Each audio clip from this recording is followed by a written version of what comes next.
Хайрын Зандарчлар гэдэг хүнийг одоо дэмжих үү багуулаад? За хөтөлсөн асуултанд хариулахгүй.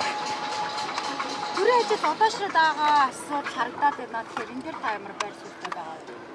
За мэдээж одоо бараг сар гарan яам тамийн газрын ажил зогссон байгаа шүү дээ. Саадгүй явах хэрэгтэй. Дараагийн асуулт. Хүний асуултанд хариулахгүй. Байр суурь хэлэхгүй. Шинэ засгийн газар дөрвсөн.